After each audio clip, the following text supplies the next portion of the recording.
Chaque année, 8 000 agriculteurs cessent leur activité. Sur les 400 000 qui restent aujourd'hui dans le pays, plus de la moitié seront partis en retraite d'ici 10 ans. De l'autre côté, la précarité alimentaire ne cesse d'augmenter, avec des prix qui ont notamment augmenté dans votre assiette de plus de 10%. Il y a aussi une question aujourd'hui climatique à laquelle le monde agricole doit faire face, celui du changement climatique et du défi environnemental. Pris dans cet étau, les agriculteurs se sont mobilisés début 2024 en Europe et en France pour réclamer un changement de modèle. Face à cette mobilisation, la réponse du gouvernement a été creuse. Un projet de loi qui finalement fait perdurer un modèle qui est obsolète, qui date de plus de 70 ans, le modèle de cette agriculture industrielle et productiviste qui a conduit tout le monde dans l'impasse. Aucune mesure concrète pour permettre l'installation de nombreux paysans, ce qu'il faudrait pourtant mettre aujourd'hui sur la table. Et puis côté revenu, qui est la revendication majeure des agriculteurs, aucune réponse du gouvernement pour permettre à ce que les agriculteurs vivent dignement de leur activité.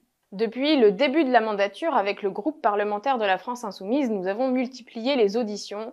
Nous avons rencontré des agriculteurs et agricultrices partout en France, notamment grâce à notre Agritour que nous avons lancé en septembre 2023. Et tout ça, c'était pour aboutir à un contre-plan à la loi d'orientation agricole qui est proposée par le gouvernement aujourd'hui et qui ne répond pas aux enjeux majeurs que traverse le monde agricole aujourd'hui. Dans notre plan d'action pour l'agriculture, nous avons notamment une partie sur la refonte de l'accompagnement à l'installation et à la transmission. En effet, aujourd'hui, il y a moins de 400 000 agriculteurs. Pour rappel, dans les années 70, il y avait 1,5 million d'agriculteurs et d'agricultrices. Donc on a vu en 50 ans le nombre d'agriculteurs et d'agricultrices se diviser par 4. Et dans moins de 10 ans, c'est un agriculteur sur 2 qui va partir à la retraite, ou peut-être qui partira avant d'arriver à la retraite, puisque aujourd'hui les conditions de travail sont difficiles et que les revenus ne suivent pas. Je rappelle que en un an, les prix payés aux agriculteurs ont diminué de 10%. Donc la situation aujourd'hui, elle est très inquiétante pour le monde agricole. Donc il y a une urgence à installer massivement. Pour répondre à cet enjeu majeur qui est l'installation en agriculture, le gouvernement a eu une idée de génie. Après France Travail, ils vont créer France Service Agriculture. En réalité, France Service Agriculture ne changera pas grand-chose. France Service Agriculture, c'est un guichet unique par lequel les porteurs de projets, les gens qui veulent s'installer en agriculture, auront l'obligation de passer pour avoir des aides à l'installation. Mais les associations et les organisations de développement agricole alertent sur le manque de pluralisme, puisque ce guichet unique, en fait, ce sera géré par la Chambre d'agriculture. Et la Chambre d'agriculture, qui détient, eh bien, c'est le syndicat majoritaire. Les associations et les organisations de développement agricole, elles demandent plus de pluralisme au sein de ces guichets uniques.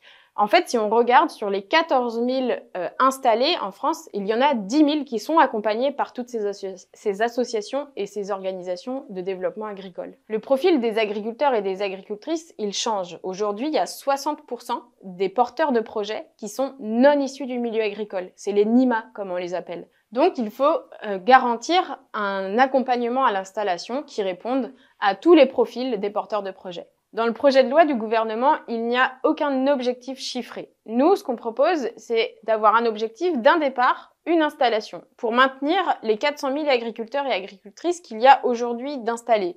Et en plus, d'installer 300 000 agriculteurs et agricultrices supplémentaires. Et pour ça, il faut tripler le budget consacré à l'installation des agriculteurs et agricultrices en supprimant la limite d'âge de 40 ans, parce qu'aujourd'hui, si on a plus de 40 ans, on ne peut pas bénéficier des aides à l'installation. Nous souhaitons aussi que la transmission soit l'option la plus avantageuse pour les cédants. En fait, aujourd'hui, il y a 2/3 des terres qui changent de main, donc c'est-à-dire qui vont passer à quelqu'un d'autre, qui vont partir à l'agrandissement. Tout ça, c'est pour des raisons financières. Parce qu'un agriculteur qui est installé depuis longtemps et qui n'a pas bien gagné sa vie, eh bien, il va essayer de se rattraper sur la vente des terres à quelqu'un qui est le plus offrant. Donc, nous proposons aussi de revaloriser les retraites agricoles.